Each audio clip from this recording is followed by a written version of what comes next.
tahun 1946. Sesuai dengan paradigma berpikir oleh Kasih kita sebagai manusia ya. Nah, berbicara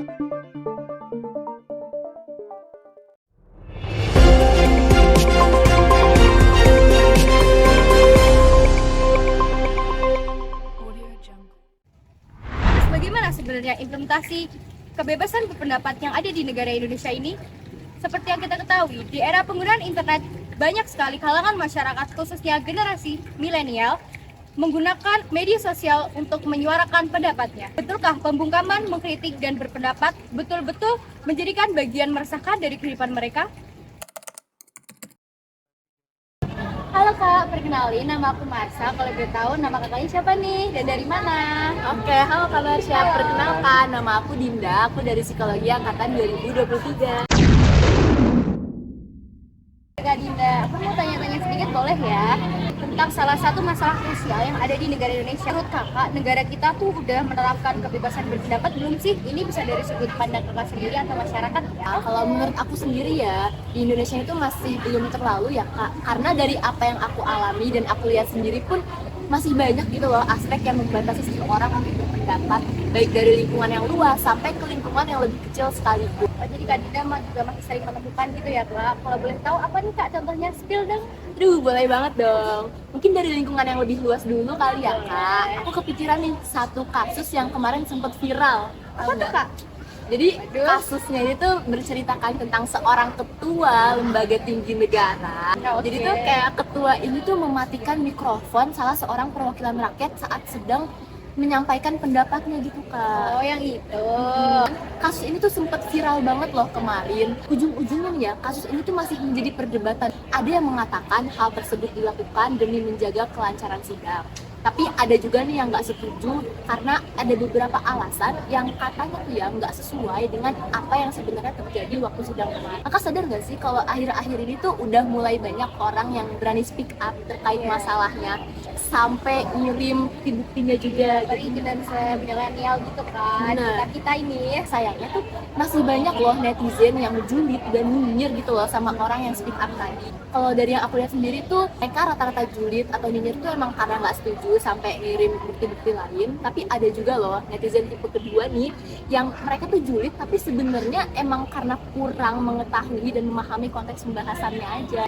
Terus juga tadi kan kita udah bahas nih ya dari lingkungan yang luas. Mungkin sekarang aku mau kasih contoh dari lingkungan yang lebih kecil gitu. oh yang lebih di sekitarnya Kak Dinda lagi. Ya, aku kepikiran sama yang namanya keluarga strict parent. Karena ada ya beberapa kenalan aku yang orang tuanya tuh strict parent. Jadi setiap anaknya mau berpendapat itu tuh kayak langsung diputus dan nggak divalidasi sama sekali gitu loh omongannya. Bahkan ya orang tuanya pun kayak nggak mau mendengarkan lebih lanjut nih alasan atau sebab kenapa sih si anaknya bisa ngomong kayak gini.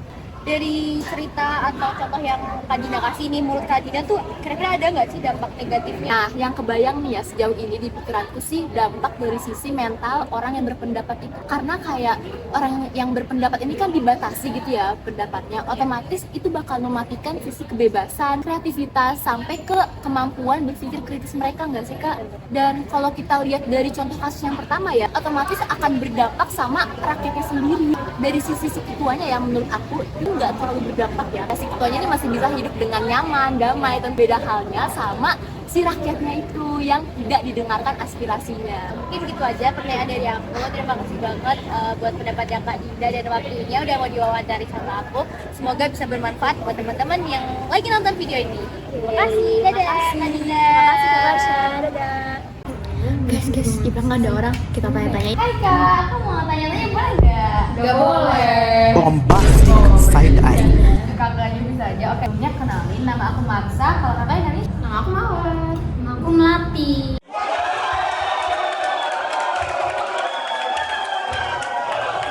Aku mau nanya nih ke kalian berdua tentang kasus Munir Said Talib yang aktif berpendapat mengenai HAM di Indonesia dan kasus buruh Marsinah yang dibukam karena menyuarakan pendapatnya. Itu menurut kakak gimana tuh? Kalian tahu nggak sih Kak? Aku nggak tahu sih. Kalau aku yang Munir aku tahu, tapi yang Marsinah aku kurang tahu. Kalian tahu gimana tuh? Tentang gimana?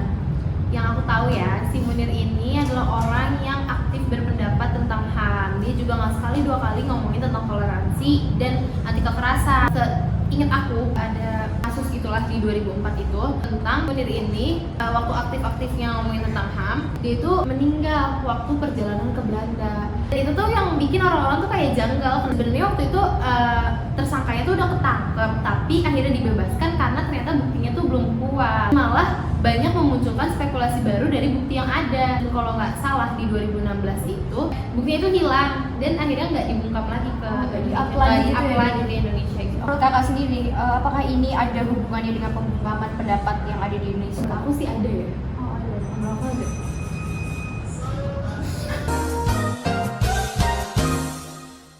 Ada bahasa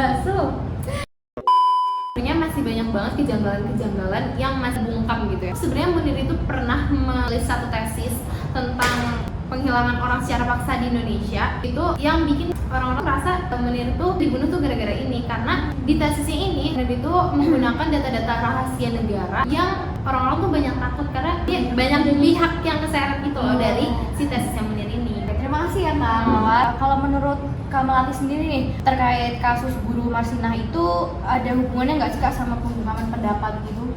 Aku nggak bisa menyimpulkan benar tidaknya sih, tapi dari kronologi kejadiannya itu mengarah ke sana. Karena sebelum ditemukannya jenazah Marsinah itu tuh aktif gitu loh untuk melakukan demonstrasi dalam menyuarakan suara-suara untuk kenaikan pendapat atau upah dari guru gitu. Nah, pada saat itu tuh guru di tempat kerjanya Marsinah udah pada sepakat untuk mau kerja gitu. Sebenarnya penyuaraan suara hak-hak ini tuh sempat berhasil karena didengar sama atasannya. Cuman anehnya beberapa saat kemudian tuh orang-orang yang dianggap menghasut untuk mau kerja ditangkep. Marsinah sama salah satu temennya tuh dengar kalau misalkan teman-temannya ditangkap tuh disiksa.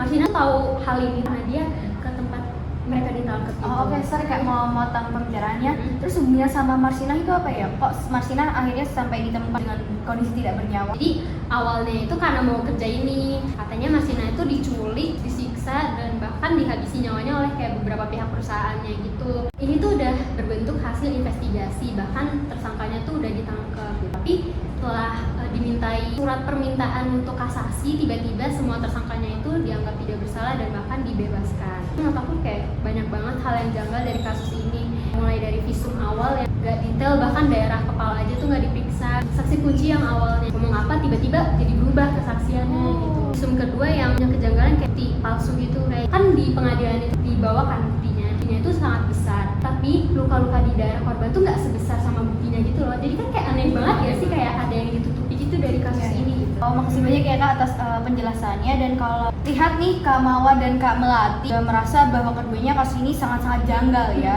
Terima kasih atas pendapatnya. Pertanyaan selanjutnya nih, menurut kalian berdua kalau bahas-bahas berpendapat nih sebenarnya ada etika nggak sih, atau kita asal menyuarakan dan berpendapat kita agar bisa didengar? Kalau menurut aku ya pasti ada, harus banget ada etikanya dulu. Contohnya kayak misalnya ada orang lagi ngomong, nah kita tuh nggak boleh motong pembicaraannya cuman karena kita mau ngasih pendapat ke pembicaraannya gitu. Kalau misalkan mau terpaksa memotong pun kayak harus minta maaf terlebih dahulu. Kita juga harus memastikan kita memakai bahasa yang sopan dan yang baik, apalagi kalau kita tuh mau berpendapat di media sosial atau di forum yang lebih luas ya. Dan kita tuh ngomong harus sesuai fakta yang kita tahu, jadi jangan lebih sok tahu gitulah gitu. Pendapat tuh bisa mungkin harus ada argumen yang kuat sama jelas gitu kan. Dan kita juga nggak boleh bawa ranah pribadi lawan bicara kita untuk pembicaraan yang nggak ada hubungannya gitu. Apalagi di sosmed ya, di Twitter ya terutama. Oh, izin interupsi. Sekarang aplikasinya X.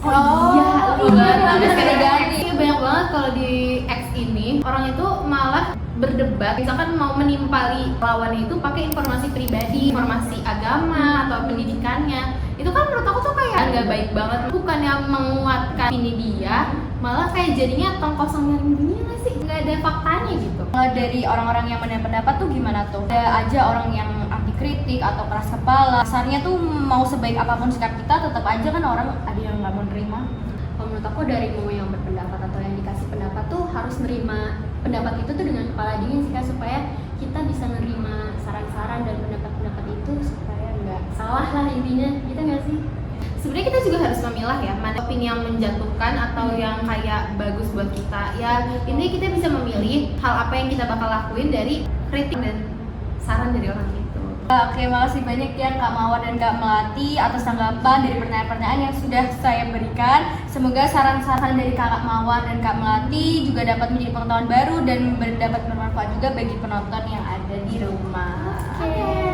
Makasih Kak. Makasih juga, dadah. Baik, dari hasil ketiga narasumber kita dapat disimpulkan bahwa Indonesia memang masih berada dalam krisis kebebasan berpendapat. Undang-undang di Indonesia pun menegaskan bahwa kebebasan berpendapat menjadi hak setiap masyarakat dan dilindungi secara konstitusional. Tetapi pada kenyataannya masih banyak kekeliruan dan implementasi berpendapat. Sebetulnya bagaimana kebebasan berpendapat yang dapat diterapkan di negara kita Indonesia? Tuliskan pendapat kalian di kolom komentar. Dan jangan lupa komen, like, dan share untuk mengikuti berita kami selanjutnya. Saya Marsha melaporkan dari Visip Brawijaya. Salam berpendapat, salam kreativitas.